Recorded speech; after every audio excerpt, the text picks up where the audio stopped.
Hello and welcome. Shadow of Shadow Gaming, bringing you Programming with Shadow, episode 27. In today's lesson, we're going to look at generating random numbers in C#. So let's go ahead and hop in. So, random numbers in C# are pretty easy to do.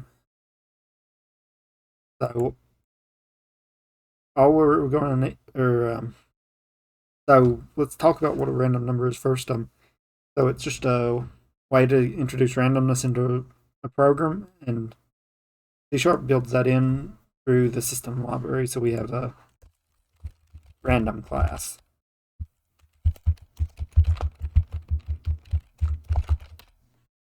And it can take a number here as a seed.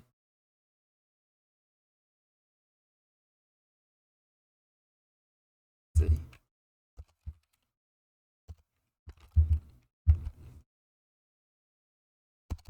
Yeah, I think it's just numbers. Yeah, there we go. So the idea with that is that it's hard to generate a random number, or hard to do, so it's built in. And it's technically a pseudo-random number. You might see it as PRNG. That means it's not truly random because computers, they don't do that, but it can be pretty close. And without using a number, it picks a different one each time. With using a number, you'll get the same random number. So for example, if we do this, we have a random number here. So let's just do console.writeLine r.next, and you see there's several nexts. These are just the next value. Next here, I think next is an int. So we'll just do that a couple times. Let's do 5 of them. Now, if we run this, we should see 5 random numbers here, and it won't be any relation to this number. Could be that number, it's random, but not guaranteed. We'll see 5 random numbers here. If we run it again, we should get the same 5 random numbers. We do. Can't see the 5th one, but they are the same. That's because of the seed. We're saying, okay, use this value to start the randomness. If we remove that seed, though, and this is how I've usually used it, but if we remove that, then we'll see that if we run it this time, each time will be different values. So there's one, and if we run it again, we'll get completely different values this time. And if you do get the same, it's just coincidence. There's random. Besides next, there was also next bytes, double, single, just different sizes. If you, a lot of times you'll use double. Tells you here, it's a floating point number greater than or equal to 0 and less than 1. So you'll see that written like this.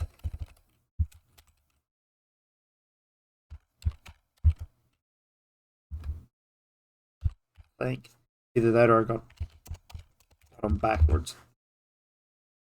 If I got them right, that means this one's inclusive, this one's exclusive. I'm not sure if I got the brackets right. But the there next is always a signed value, so between 0 and int max, doubles 0 to 1. If you do the other one, let's see, next int 64, it's the same thing, just 0 to 4 max. There's some random numbers. Let's do something with them. But got us a little method. I guess first let's do this. So you can do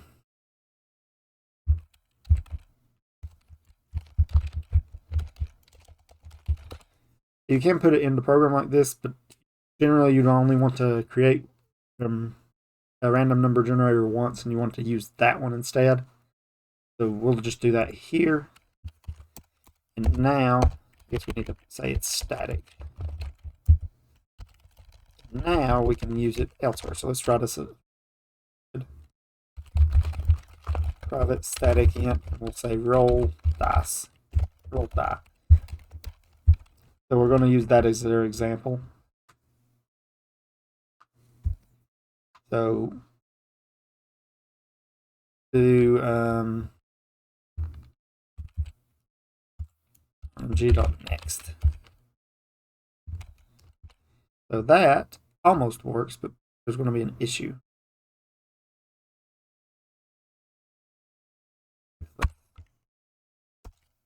There we go.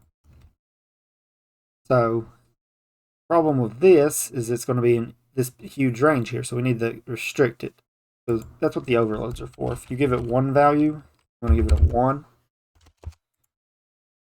Here's one of the overloads, int max value. So this says, okay, how high up do you want to go?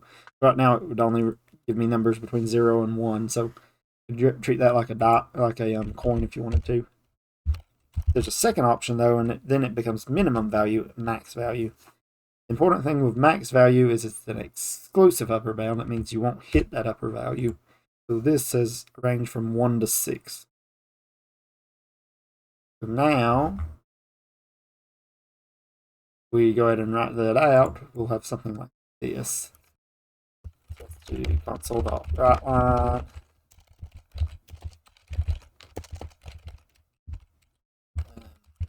Simulation. Var results. I guess say int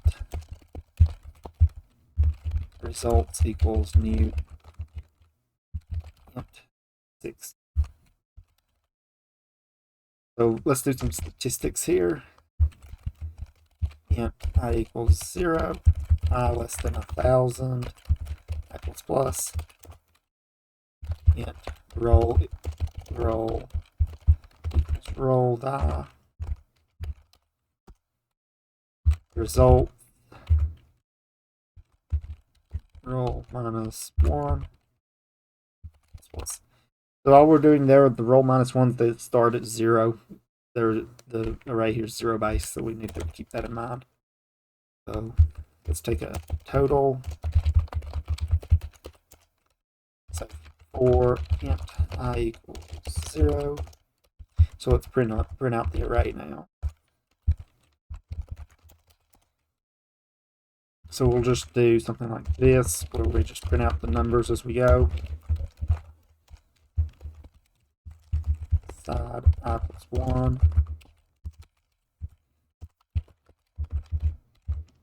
Results at I. Oops.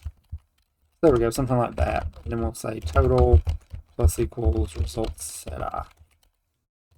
And then we'll print out the total as well. That's just to make sure we got the right number of random numbers, which we will. We'll write it out just in case.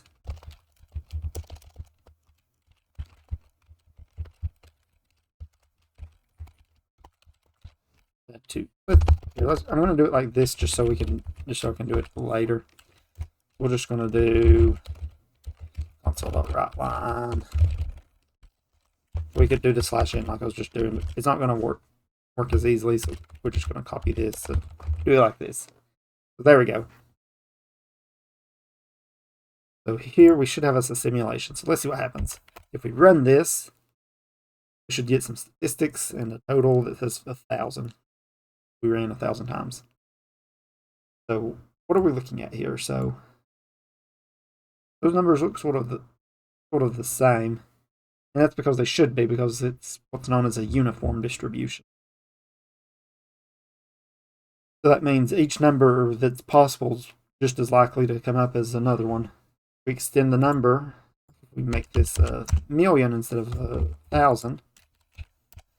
Take us a little longer to run, but the number should be in a similar distribution.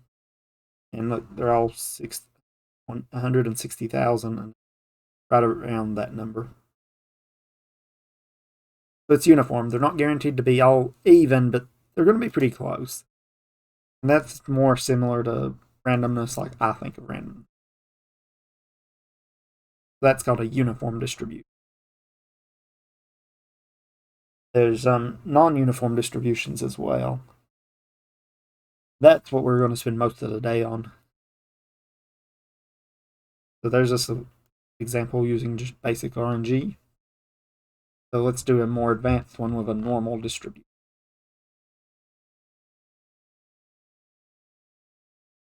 So here we go. We're going to use something called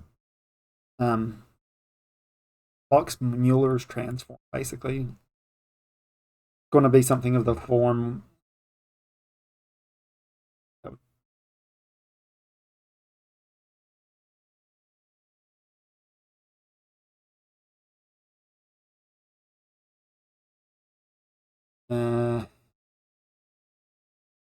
I don't think I did. Well, it's going to be something of the form that you do a little bit of math. In this case, it's going to be a square root, and on the inside of the square root is a value, and then it's the log of a random number. And then on the other side, it's a sign of a random. So that's what we're going to be taking advantage of. The important bits there are the mean, so the average, and standard deviation. So we'll say private, not partial, private, static, double. So we could do integer, but we're going to stick with double. Normal distribution. Here, let's do next normal. We'll say double mean equals 0. Double standard deviation equals 1. Something like this, and there should be a comma. All right, so let's do double u1 equals 1.0 minus random RNG dot next double. So this will be what we're doing here is avoiding 0, and we'll see why we're avoiding it in a minute.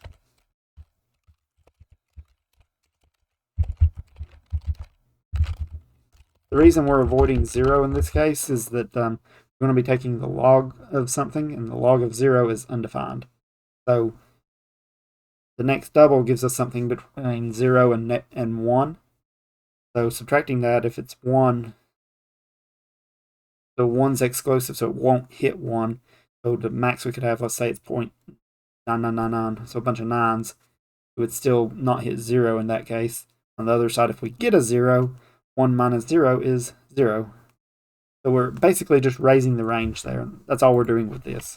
And you'll find that when you need random numbers in some format, that's all you do to it is you just add to the range or control the range usually. So let's see. So we got this. So now we'll say double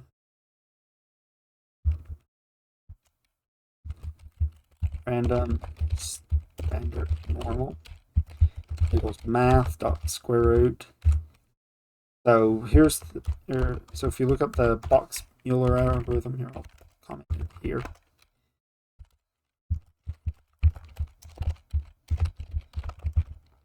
I think it's transform is what you would usually see it under, something like that. So we do negative 2, and multiply it by math log u1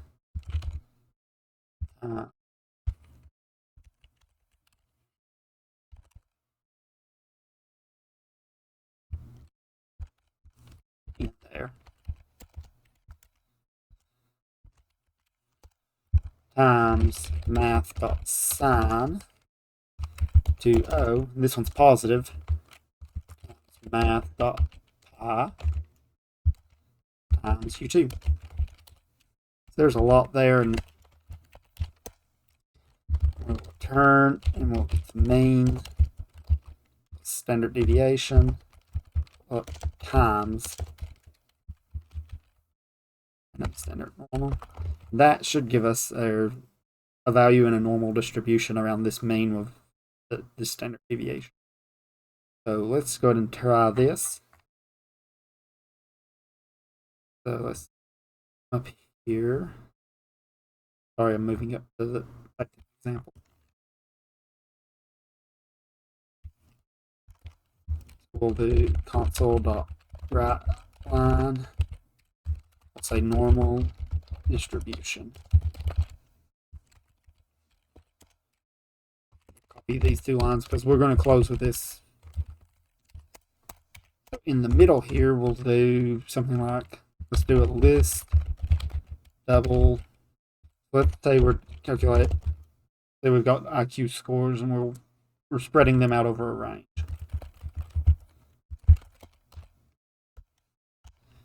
need to add generic. Right. So here's us some IQ scores. Now we'll do for int I equals 0, I less than 1,000, I plus. Now here's where we'll generate our random scores in the standard deviation. That's not what we called it. So we'll say the average is 100, 15 points is the standard deviation. This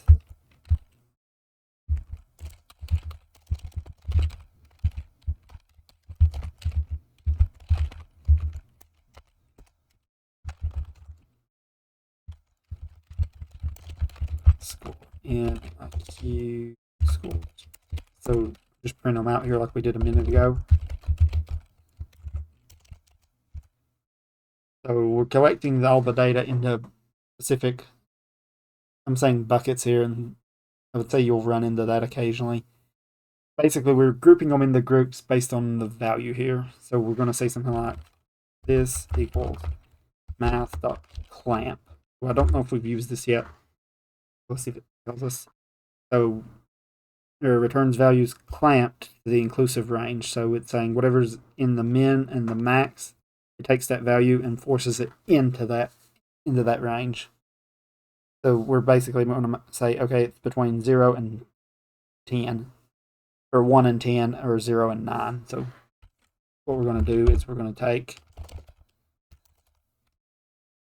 score. We're going to do a little more work to it. That almost does it. One thing we need an int. And we're also going to want to do this. So score, we're going to subtract 50 and then divide by 10. So what are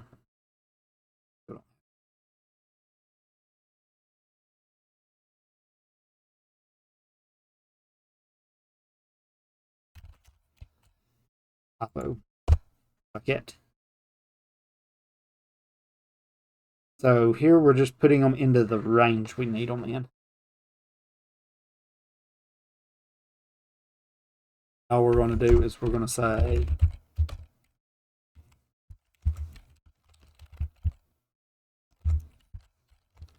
here, and we're going to add up the values. So we're going to say in this range of 10 values around this number, how many times did this number come up?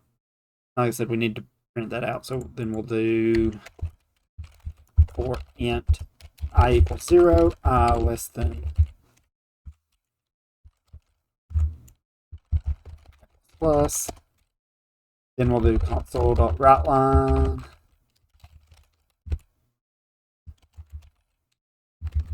Range 50 plus I times 10 through 59 plus I times 10.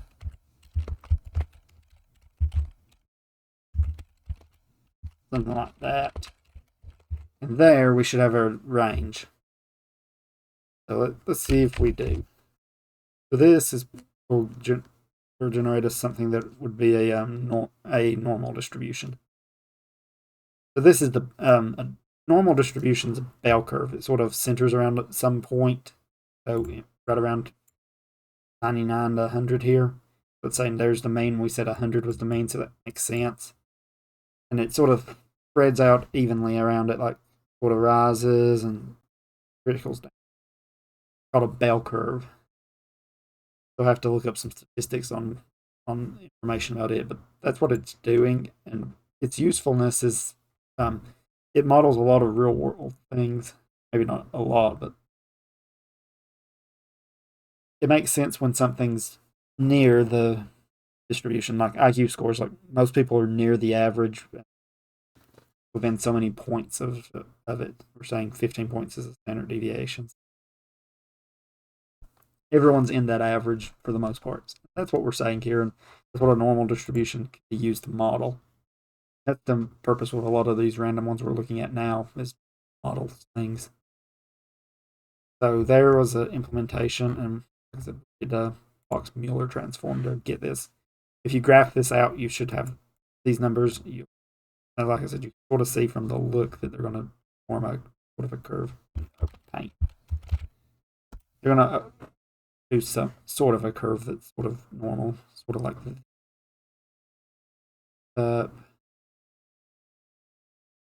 sort of like that. That's a normal distribution. Next one, another one that comes up in computing here and there is a negative exponential. Negative exponential distributions, sort of, it's like something's decaying, I guess. Trying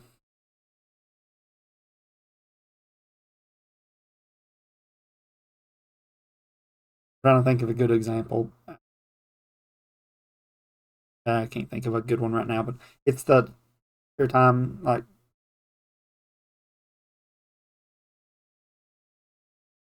models stuff that's relatively rare. Let's say that. So something like that's a normal graph.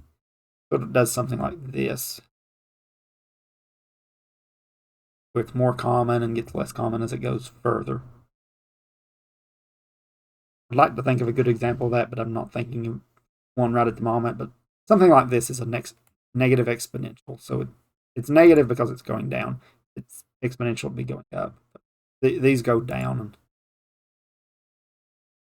let's go ahead and let's do it and let's see if it makes more sense at that point. Let's do private static double next negative. This one will go around. It's usually called a lambda. So this is the rate of change, basically. So we'll get a double. I'm using U here for these because that tends to be what you see if you look it up. You could use whatever you would like. It's just a variable. RNG dot next double, and then we return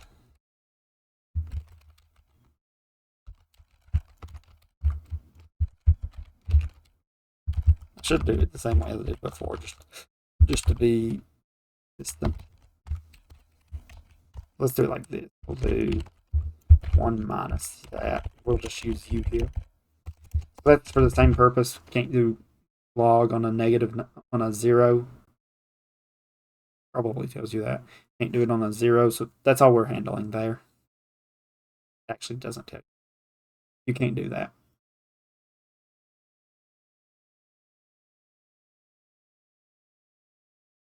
So this should be all we need, though. We're just doing the log, and we're doing it negative, and really what's happening here. So let's see. If we do an example for it, it will be something like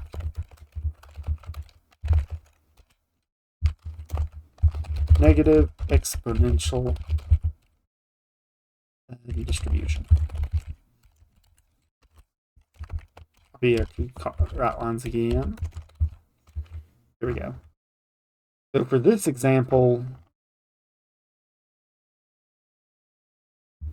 again, all I had was something decaying. So you have something like a list of double decay times equals this. So now we need to add stuff into the range. So we'll just add 1,000 values like before.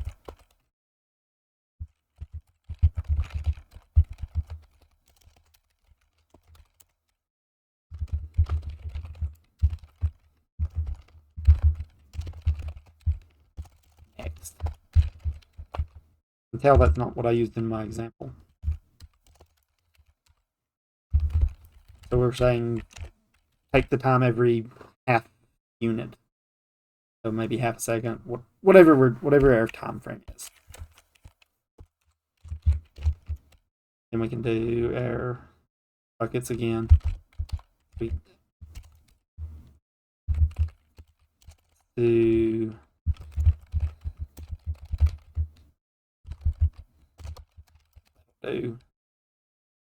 we're going to do the pretty much the exact same thing again.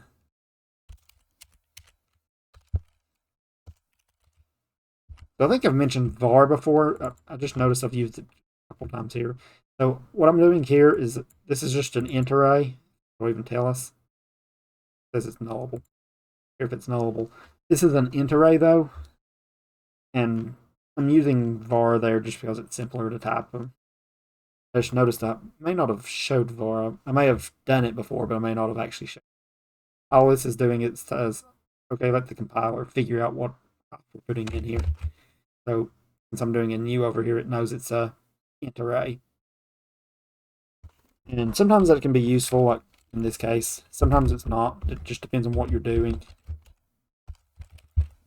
My preferred way right now is to use var for cases like this where it's you can tell what you're doing, it's just, but it's annoying to type. For like this though, I could use var here, but then I have to do like new list over here, and I like this format better. But it depends on how you want it to look like. I'm writing a var here instead of int, but because it's not an int, it's double time in the k times. So here we'll put it in the bucket just like before.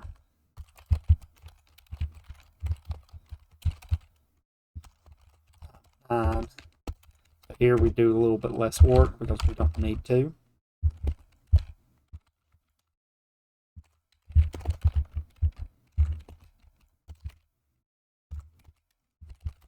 So here we'll keep track there, and then let's do for int I equals 0, I less than negative buckets dot length I plus console dot write line time I plus 1 buckets at I, something like that. That should give us a negative distribution. If we run that now, let's see that we get it. And again, if we graph this, it should look exponential, and that looks quite a bit like it. Like it's getting slower, starts out really fast, and the numbers get smaller a lot quicker. And that's what you can use. You can model like something decaying, something getting reduced. And that's sort of what this is showing.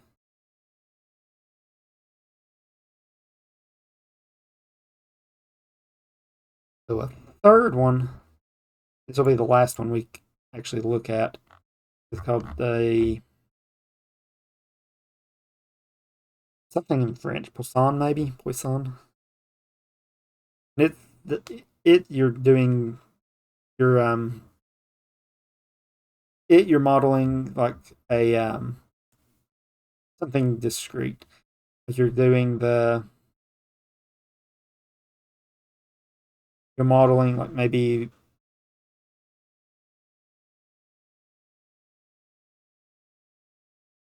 when I look at my you're doing something that maybe something countable. I think like number of people walking by a certain area, or number of something in some unit, some volume.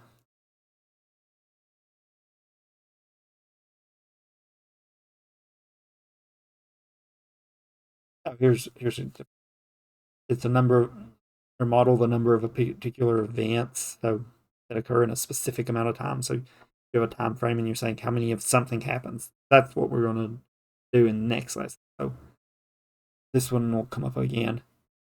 And another one, you can model the number of entities found in a given area or given volume of space. So another way of phrasing it. So unlike a negative exponential, it is discrete. So negative exponential is continuous. It generates along the whole range. This one, it's discrete. You have a specific number of instances go up. So let's do something like this. This will be Knuth's algorithm for generating Poisson numbers, basically.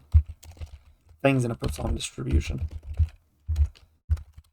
As a lambda again, to specify the times, or the rate of change.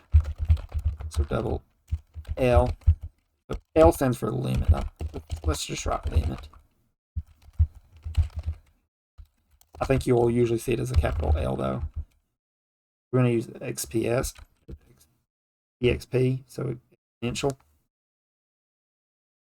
Returns e to the specified power, so just doing some math there. We're going to do a negative power of lambda. While lambda went down to the bottom. So int. So k equals 0.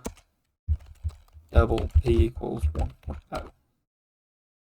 So these are what we're going to be using to make our value. So we're going to do a do loop, a do while loop. So we're just going to do k plus plus and p times equals. We started it at 1, but that's important because we're just going to do random dot next double. It's RNG dot next double.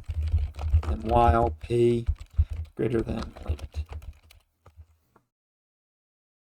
And we need to return k minus 1. That should get us their value. So I'm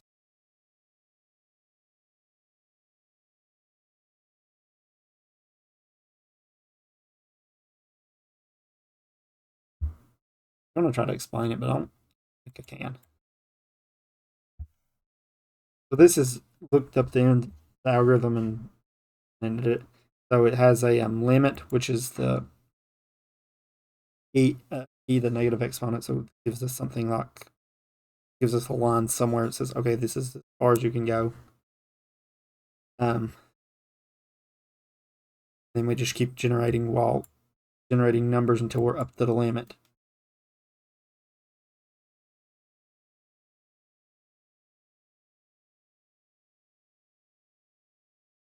Okay, I guess looks like maybe a count, maybe, possibly.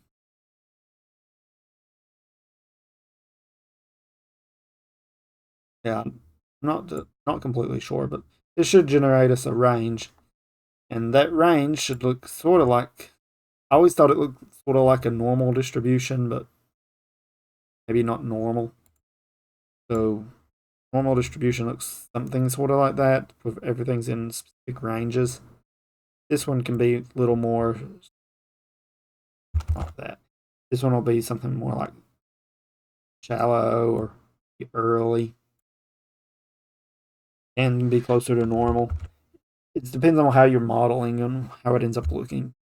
But it should have sort of like that, and usually you would model it as a histogram of values. Something like that. So let's go ahead and use this. So this one we'll do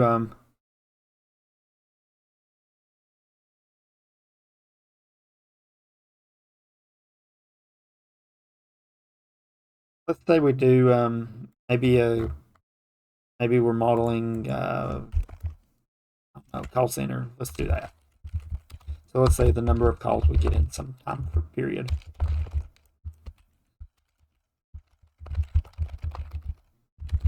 So we can do something like this. We'll copy our console outlines here. Now let's do our call count equals new int 10 for int I equals 0, I less than 1,000, I plus plus. Int calls equals next Poisson.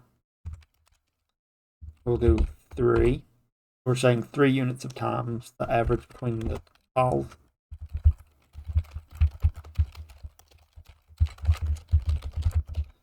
Here we're just going to put it into the range.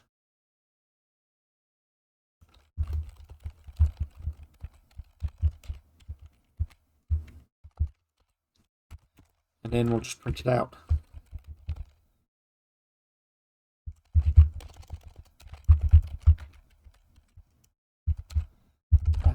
Call counts, dot length,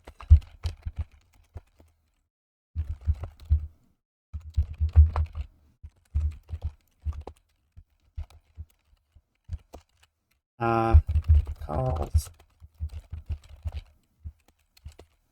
There we go, something like that. I think this should get us one more distribution. Let's see what it looks like. There we go. So if we tried to graph that, it would be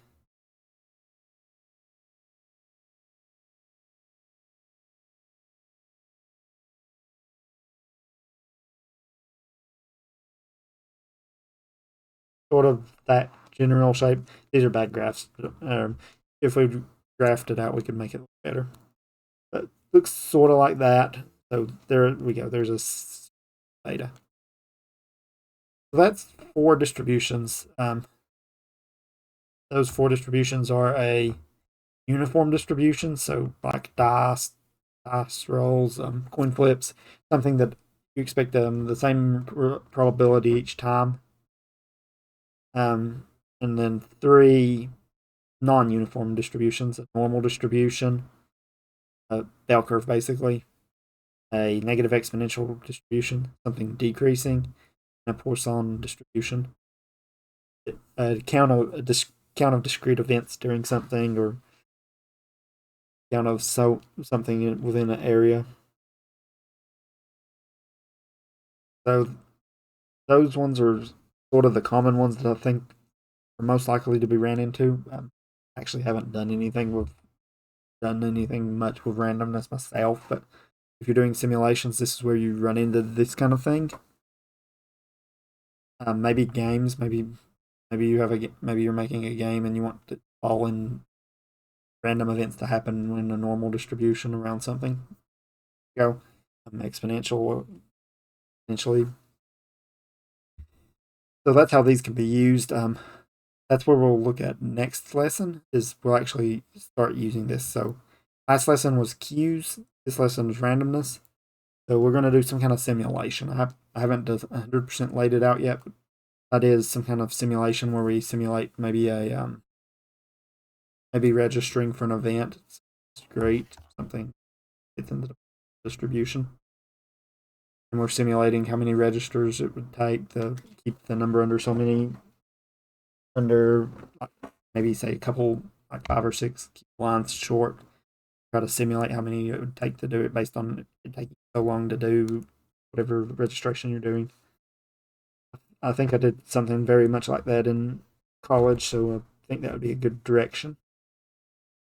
It's also a fun project at the time, so maybe we go that route.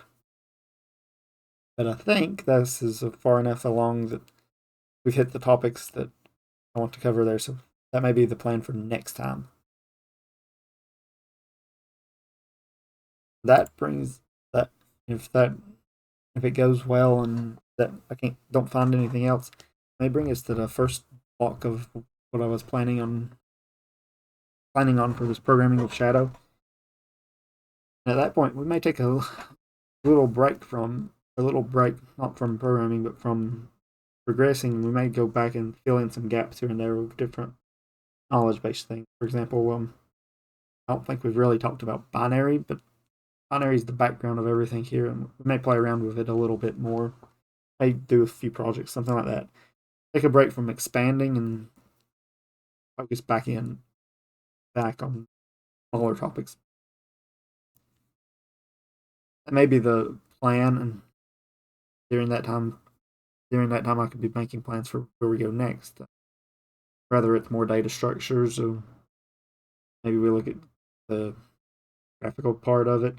It'd be hard to do here with my VM. I might go to my actual desktop, but we could do something like that. That'll give me time, or that break will give me time to focus on that rather than focusing on the next lesson.